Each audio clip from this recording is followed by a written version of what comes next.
Clive is like my father. You know, it all started with him. Clive Davis put Sean Combs in position. That's what Clive Davis does. I wish that I had somebody that came in straight, you know, right after I won. That was like my manager now. Somebody who truly cared for me as a person before the music and all of that stuff. In 2004, a 19-year-old single mother from High Point, North Carolina, walked onto the American Idol stage barefoot, sang "Summertime" straight from her soul, and made the whole country cry. Her name was Fantasia Barrino, and within weeks, she'd be holding a #1 single, a platinum plaque from Clive Davis himself, and a recording contract that promised her everything. But here's what they didn't tell her backstage, in those green rooms flooded with champagne and camera flashes. She couldn't read the contracts they were sliding across the table. A lot of times when you come into this industry, you have people who say they're there for you, but a lot of times they're just there to get what they can get, or because money is involved. She was 19, functionally illiterate, and suddenly responsible for an entire family's survival. 6 years later, after the foreclosures, the lawsuits, the tabloid headlines, and the pressure she said felt like drowning, Fantasia's manager found her on the floor of her Charlotte mansion, surrounded by pills, begging for the noise to finally stop. She survived that night, but the machine that built her didn't protect her, and the man whose gala she once sang at never had to answer for it. This is the story of Fantasia Barrino, the barefoot idol who won America's heart, lost everything twice, and had to learn the hardest way that sometimes the industry doesn't want you literate, it just wants you singing. They don't really care about you as a person and want to see, they don't think long run, they don't think future, it's just about right now. Before she was singing for survival in Hollywood, she was singing for something else entirely. For God, for her grandmother, for the only kind of love High Point, North Carolina, knew how to give. Fantasia Monique Barrino was born on June 30th, 1984, into a family where music wasn't a career, it was air. Her mother, Diane, sang gospel, and the Barrino name carried weight in church circles across the Carolinas. Sunday mornings, you'd find little Fantasia in the pews, eyes closed, hands lifted, voice already too big for her body. Folks who heard her back then said the same thing. That child could make you feel the Holy Spirit whether you believed in it or not. But God's favor and the world's favor are two different things, and by the time Fantasia was a teenager, the world had already tried to break her. She dropped out of high school after being sexually assaulted, a trauma she'd carry quietly for years. And by 19, she was a single mother to a daughter named Zion, working dead-end jobs and reading at an elementary level.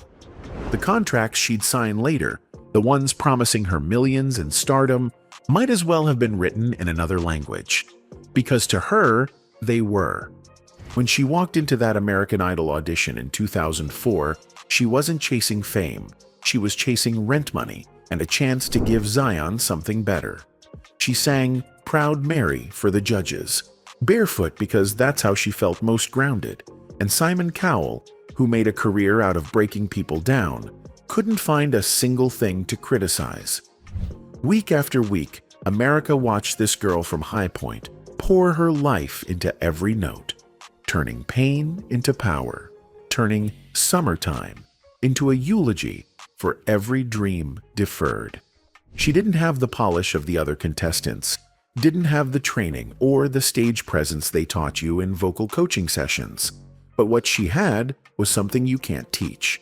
The kind of voice that doesn't just perform emotion, it survives on it. It's easy to romanticize struggle when you're watching it on TV, to call someone authentic because their pain sounds good through stadium speakers. But Fantasia wasn't performing her life for applause. She was living it in real time, raising Zion between rehearsals, trying to make sense of contracts she couldn't read, trusting people because she didn't know how not to. By May 2004, That barefoot girl from High Point was standing on the biggest stage in America, and when she opened her mouth, she didn't just sing, she testified. And when America finally made its choice on May 26, 2004, confetti falling like rain under those studio lights, Fantasia Barrino became the third person ever to win American Idol. The machine moved fast after that. Within weeks, her coronation single, I Believe, hit the airwaves and debuted at #1 on the Billboard Hot 100, making her the first artist in history to debut at the top spot with a first commercial single, the first Idol winner to pull off that kind of launch. By the end of the year, it would be the best-selling song in America, outselling everything Usher and Alicia Keys had dropped. Because when Fantasia sang about believing, people heard a girl who'd earned the right to. But she wasn't just signing autographs and doing morning show circuits. She was signing contracts. Thick stacks of paper filled with words like perpetuity and recoupable and net profits. Words that might as well have been hieroglyphics. J Records and 19 Entertainment had her locked in tight, and at the center of it all was Clive Davis, the legendary executive who'd built Whitney Houston and Alicia Keys, who saw Fantasia as his next project, his next proof that he still had the ear. November 23, 2004, her debut album Free Yourself dropped, moving 240,000 copies in the first week and debuting at #8 on the Billboard 200. By the time the RIAA certified it platinum, Fantasia was already on tour, already doing radio interviews at 6 in the morning and red carpets at 8 at night, already carrying her mother, her siblings, and Zion on an income she didn't fully understand yet. The single Truth Is climbed to #2 on the R&B charts and sat at #1 on the adult R&B airplay chart for 14 straight weeks. Then came February 12, 2005, the night that would frame everything that followed. Clive Davis's annual pre-Grammy Gala at the Beverly Hills Hotel, the room where legends are made and careers are anointed. Fantasia walked in wearing something expensive that someone else had picked out, and when Clive called her to the stage to receive her platinum plaque for Free Yourself, the room, filled with executives and A-listers and people who decided what got played on the radio, stood and applauded. She duetted Summertime with Chaka Khan, and for a moment, it must have felt like she'd finally arrived, like all the struggle had led to this, to being anointed by Clive Davis himself in front of the industry's most powerful people. But nobody in that room told her what the fine print said. Nobody pulled her aside and explained publishing splits, or how touring works, or what happens when the money stops, but the bills don't. So she did what you do when you don't understand the contracts, but you understand the stage. She sang harder, worked longer, and trusted that the people who'd put her name on billboards would take care of the rest. By 2005, Fantasia wasn't just a reality TV winner anymore, she was R&B royalty. She'd become the format's top artist, her voice piping through car radios and Sunday morning kitchens, reaching the listeners who didn't care about idol drama, but knew real singing when they heard it. The awards started rolling in, the interview requests never stopped, and somewhere in the blur of red carpets and radio tours, Fantasia stopped being a person and started being a product.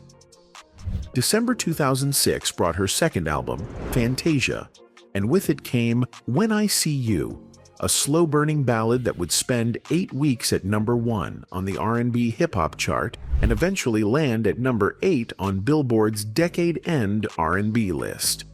But while the singles climbed and the plaques accumulated, Fantasia was backstage fielding calls from family members who needed money, signing off on expenses she didn't understand, and trying to be present for Zion while living out of hotel rooms 6 nights a week. Then, in 2007, something shifted. Fantasia took a role that had nothing to do with Clive Davis or J Records or the Idol machine. She walked onto a Broadway stage as Celie in The Color Purple, the character who'd survived abuse and poverty and found her voice anyway. Theater critics who'd written her off as just another reality star had to reckon with the fact that she could act, that she could carry a 2-hour musical on her back and make grown folks weep in their seats. For the first time since she'd won that competition, Fantasia was being respected not just for her voice, but for her artistry. But respect doesn't pay the mortgage on a house you bought for your mother, and critical acclaim doesn't cover the taxes on properties your financial advisors told you were investments. By June 2008, the cracks were starting to show. Fantasia parted ways with 19 Entertainment, the management company that had controlled her schedule since the Idol finale, though she remained tied to 19 Recordings and J Records. It was the first real signal that something was breaking between her and the machine, that the girl who'd trusted everyone was starting to realize trust wasn't enough. From the outside, Fantasia was everywhere. Radio, Broadway, award shows, magazine covers, but inside, she was drowning. And then the bills came due. 2009 hit Fantasia like a freight train she never saw coming. The headlines started trickling out. Fantasia Barrino's $1.3 million Charlotte mansion was facing foreclosure after she'd defaulted on a $58,000 loan, a number that should have been pocket change for someone moving platinum units. The property was heading to auction, and suddenly the girl who'd been on magazine covers was also on the foreclosure listings, her financial collapse playing out in public like a cautionary tale nobody wanted to learn from. But the foreclosure wasn't the moment that broke her. It was something smaller, quieter, more humiliating. It was a night when she was too tired to cook and too overwhelmed to think, so she ordered pizza. When the delivery driver ran her card, it declined. And then the second one declined. In that moment, standing in the foyer of a house she was about to lose, Fantasia realized she had no idea where her money was going or whether anyone managing it actually cared if she survived. She'd later tell Oprah's team and financial journalists that she'd lost everything, that she'd been supporting her mother, her siblings, her daughter, buying homes and cars and covering bills, because that's what you do when you're the one who made it out. But she hadn't been keeping up with her lawyers, hadn't been reviewing the numbers, hadn't been staying on top of the contracts and the taxes, because nobody had ever taught her how. She'd trusted people the way you trust family, the way you trust God, and some of those people had been running her dry without her even knowing it. The mansion, 6,600 square feet of marble and hardwood, and the kind of space she thought meant she'd finally escaped High Point, became a symbol of everything that was wrong. The blogs were vicious, the headlines unforgiving. Idol winner loses home. Fantasia broke. From platinum to foreclosure. And through it all, she was still working, still recording what would become her third album, Back to Me, still doing interviews and photo shoots, still showing up with a smile because that's what the machine required. But behind that smile, the pressure was building. Her father sued her over claims in her memoir. Tabloids were dissecting her personal relationships with the kind of cruelty reserved for Black women who dare to be imperfect in public, and the lawsuits were stacking up like unpaid bills. By the summer of 2010, Fantasia had a new single, Bittersweet, climbing the charts, a reality show documenting her life for VH1, and a closet full of pills she was starting to see as the only way out. Some nights carry more weight than a body can hold, and August 9th, 2010 was one of those nights. Fantasia was alone in her Charlotte home, the walls closing in with every headline, every lawsuit, every phone call she couldn't bring herself to answer anymore. 6 years of pressure, the kind that builds slow and quiet until it's crushing your chest, had brought her to this moment. A closet floor, a handful of aspirin, a bottle of sleeping pills, and the kind of silence that feels like mercy when the noise has been too loud for too long. She'd later tell ABC News that she was overloaded, that it wasn't just one thing, but everything at once. The lawsuits, the money disappearing, the relationships that had gone public and ugly, the constant feeling that she was failing everyone who depended on her. The tabloids would try to make it simple. try to frame it as drama over a man. But that's not how breakdowns work when you've been the sole breadwinner for your family since you were 19. Her manager found her and called 911, and the paramedics rushed her to the hospital in Charlotte. When the news broke, the headlines were immediate and merciless. But Fantasia survived that night, woke up in a hospital bed with an IV in her arm and the weight of a choice she'd have to live with. 2 weeks later, on August 24, 2010, she sat down with ABC's Good Morning America and did something most people don't have the courage to do. She told the truth. She said the overdose was intentional, that it was a suicide attempt, that she'd wanted to be away from the noise, away from the pain she'd been carrying since she was 19 years old, and thought winning American Idol meant the hard part was over. The Hollywood Reporter confirmed what she'd admitted. This wasn't an accident. This was what happens when the system takes everything and offers nothing back. But there was another moment in that hospital, one she'd share years later when enough time had passed to see it clearly. A nurse came into her room carrying old magazine covers, the kind with Fantasia's face on them, back when she was smiling and the world was calling her a star. The nurse laid them on the bed, looked Fantasia in the eyes, and said, "She's strong. She's a blessing. Don't you come back in here no more. You fight." It was a stranger, someone who didn't know her contract details or her bank account balance, but who saw something Fantasia had stopped seeing in herself, that her life still had purpose, that her story wasn't finished. That same day, her third album, Back to Me, was released, debuting at number 2 on the Billboard 200. The world kept spinning, the machine kept selling, and Fantasia was left to pick up the pieces in a spotlight that never dims. Recovery doesn't look like the movies. There's no montage, no sudden clarity, just the slow, unglamorous work of waking up every day and deciding not to give up again. In the months after the overdose, Fantasia had to rebuild in public, under the same spotlight that had watched her break. But she kept showing up, kept working, because sitting still felt more dangerous than moving forward. And then, on February 13th, 2011, something surprising happened. The Recording Academy called her name at the Grammys. Bittersweet, the single she'd released just months before the overdose, won Best Female R&B Vocal Performance, and Fantasia stood on that stage holding a golden gramophone while still fighting to hold on to her home. It was the kind of paradox only the music industry could create. Celebrated on Sunday, foreclosed on Monday. Behind the scenes, the machine was changing again. In 2011, J Records, the label Clive Davis had built, the one that had signed her fresh off the Idol stage, was dissolved into RCA Music Group. Fantasia's future releases would now come through RCA, and while her name was still on the roster, the priority had shifted.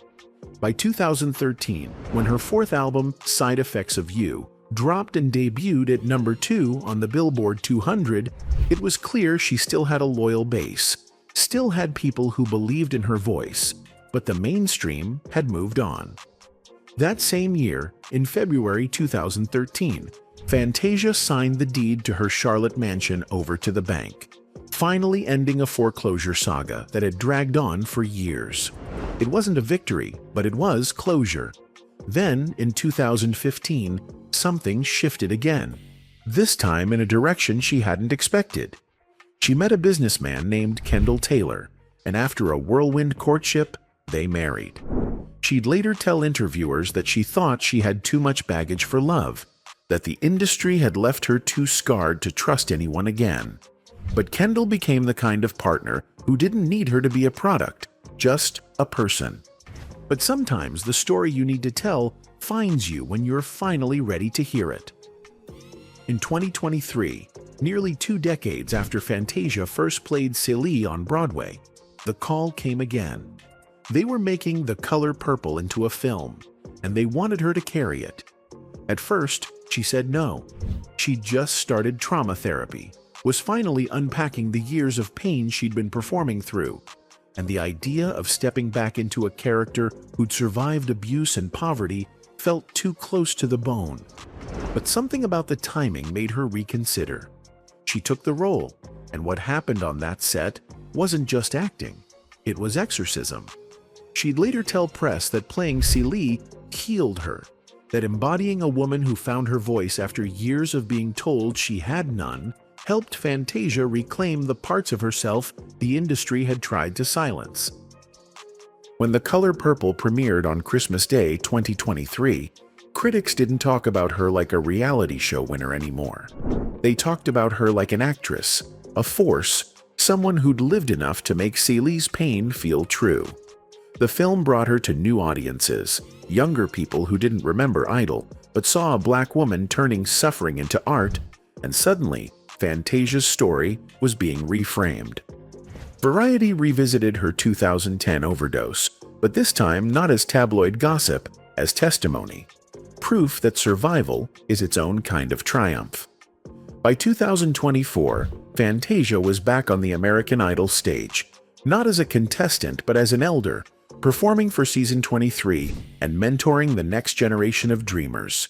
She announced a gospel album, revealed she'd been studying business at Central State University to finally understand the contracts that had controlled her life, and spoke openly about wanting to help the next young girl avoid the traps she'd fallen into.